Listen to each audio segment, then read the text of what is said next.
Bendiciones, bendiciones, mis muy amados hermanos. Damos gracias a Dios por un día más, un año nuevo, y vamos a estudiar un poco la Biblia. Perdónenme por ese brillo que por ahí aparece. No tengo un espacio donde poner para que no se grabe bien, pero bueno, ya Dios pondrá las formas. Importante es el mensaje. Desde Biblia Libre en México, Celaya, Guanajuato, su siervo, Gerardo López Barragán, con número de WhatsApp 461-208-4366. Vamos a hablar con la palabra de Dios. Un mensaje de Año Nuevo. Y vamos a ir a Primera de Samuel, capítulo 7. Voy a tratar de leer rápido y de explicar, porque son varios versículos los que quiero que analicemos. El pueblo de Israel siempre fue el antecesor o el antecedente de lo que iba a ser el pueblo de Dios. Es el pueblo de Dios en el Antiguo Testamento que se iba a transformar en lo que hoy es la iglesia, donde los dos pueblos, tanto el gentil como el judío, se hicieran una sola pieza. Y en este capítulo 7, el arca del pacto había sido tomada por los filisteos. Y dice el verso 1, vinieron los de Quirín Jearim y llevaron el arca de Jehová y la pusieron en casa de Abinadab, situada en el collado. Santificaron a Eleazar su hijo para que guardase el arca de Jehová. El arca siempre ha simbolizado a Cristo. Era la presencia de Dios en Israel, el arca. Y la presencia de Dios a hoy es Cristo. Lo interesante de este pasaje es que dice que la tomaron, se la llevaron, porque pues ellos creían que por medio del arca estaba el poder para el pueblo de Israel. Pero para poder cuidar de esa arca no podía ser cualquier persona. Cualquiera que lo tocara inmundamente moría. Entonces, alguien se santificó, Eleazar, para poder cuidar del arca. Eso nos enseña, hermanos, que nosotros, que ahora nuestra arca es Cristo. Para poder tener a Cristo en nuestro corazón, necesitamos santificarnos. La santificación es un proceso que va a vivir el cristiano durante toda su vida, buscando la estatura del varón perfecto en Cristo Jesús. Si uno no se santifica, no tienes a Cristo en tu corazón. Y lo que también se conoce como cambio de vida, nacer de nuevo. Dejas de pelear en el sentido de creer que todo tiene la culpa menos tú y reconoces tu pecado.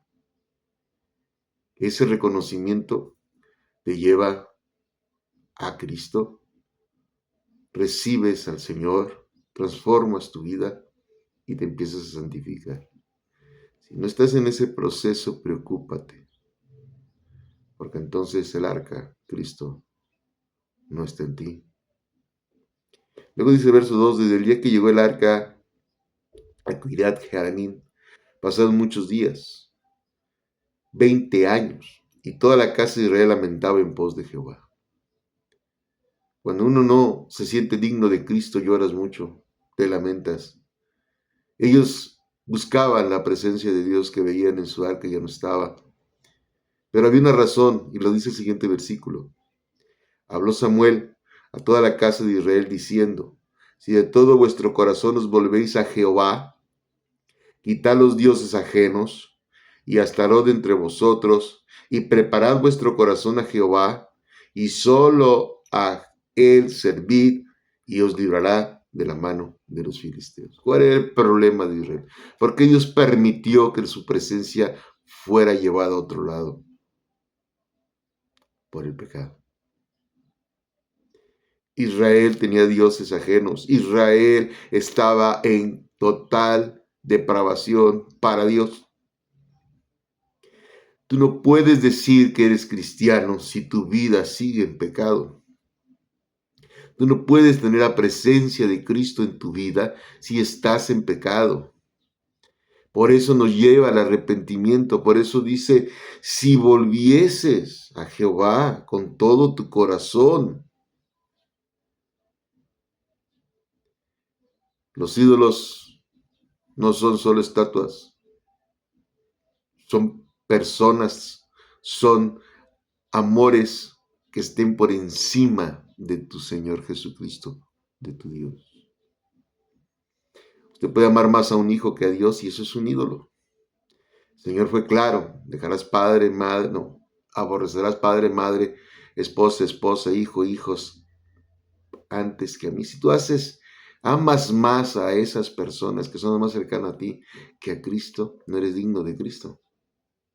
Y lo mismo sucede con cualquier otra cosa. Dios nos pone de ejemplo lo que más amamos, pero a veces un equipo de fútbol, una bandera de fútbol, a veces amamos tantas cosas y no es.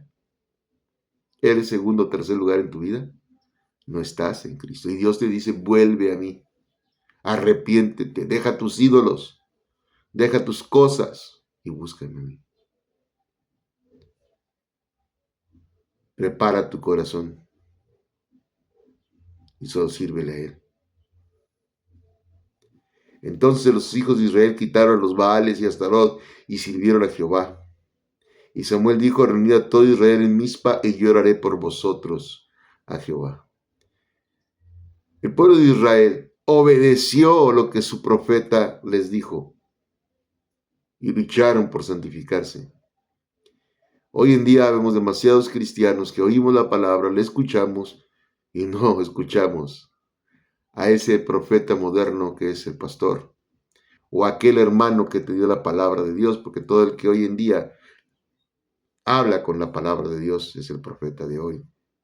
No esos que se creen adivinos o que se la pasan en las iglesias diciendo, Dios me dijo. No, es el que te predica su palabra.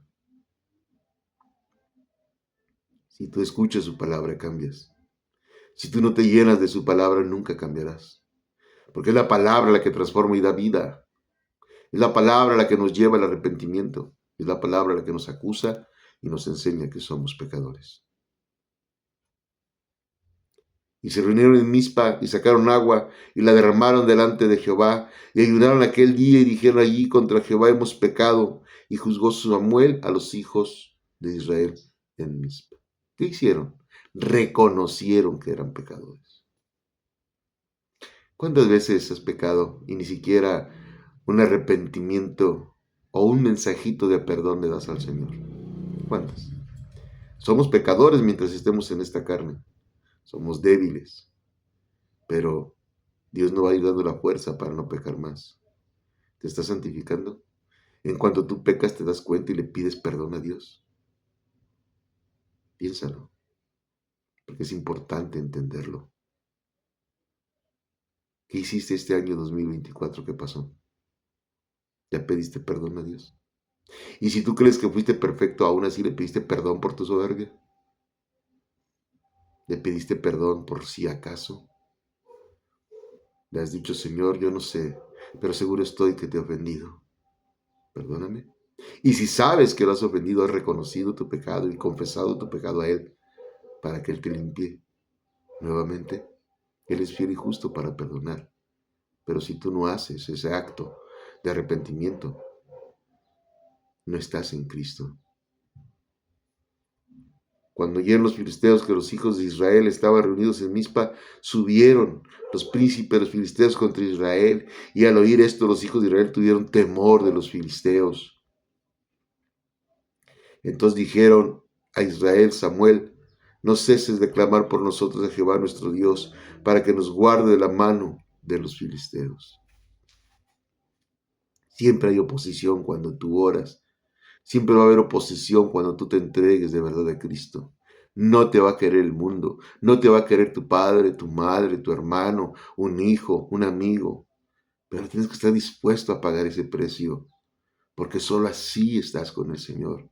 Él es nuestra prioridad. No hay más prioridad que Cristo. Toda esa oposición se levantará contra nosotros. Nos señalarán, nos atacarán. Ya vieron lo que pasó en muchos lugares de este mundo contra los cristianos. Pero eso no te debe de desalentar. Eso te debe dar fuerza para continuar. Si Él te quiere llevar gloria a Él, vas con Él. ¿Dónde está el miedo? Ellos tenían temor porque no tenían un corazón entregado. Si tú estás entregado al Señor, no hay temor. Vives en paz, esperando el tiempo que Él quiera para ti. Y la palabra de Dios nos enseña en el verso 10. Y aconteció que mientras Samuel sacrificaba el holocausto, los filisteos llegaron para pelear con los hijos de Israel. Mas Jehová tronó aquel día con gran estruendo sobre los filisteos y los atemorizó y fueron vencidos delante de Israel. Y salieron los hijos de Israel de Mizpa, siguieron los filisteos, hiriéndolos hasta abajo de Bet-car. Él pelea tu batalla cuando estás con Él. Él te da la paz y la tranquilidad cuando todo el mundo te ataca. Él te muestra su amor porque has creído en Él. Eso no dice que vas a estar totalmente protegido. No, tenemos que padecer para amarlo más y para crecer más espiritualmente.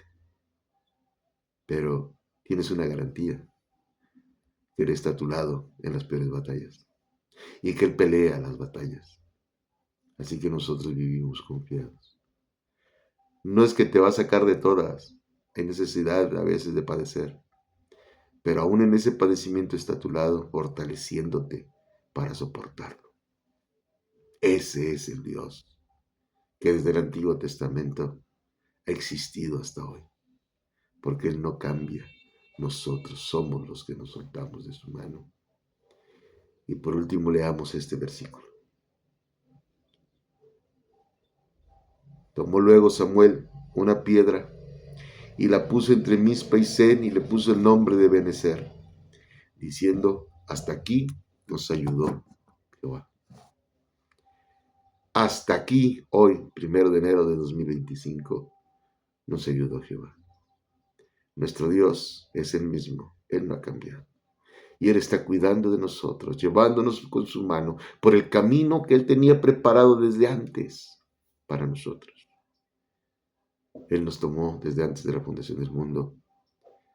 Muchos tardamos mucho en entenderlo, pero cuando nos tomó y vimos cuán pecadores éramos, nos arrepentimos y ahora lo amamos más, porque el que mucho perdona, mucho ama. Tú le puedes dar gracias a Dios por este año que terminó. Gracias por todas las bendiciones. Gracias por todos los dolores y las angustias. Las bendiciones y las alegrías nos hacen tener fuerzas para continuar.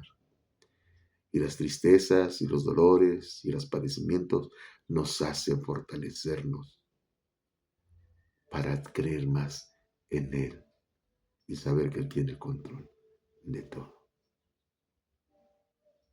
Nunca más culpes a Dios por nada.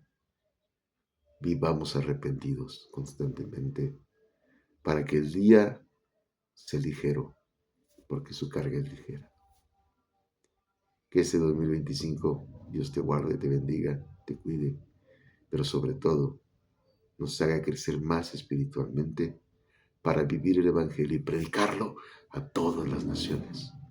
A eso fuimos llamados todos los que nos hacemos llamar cristianos. Un gran abrazo. Que Dios me les bendiga hoy, mañana y siempre. Feliz año.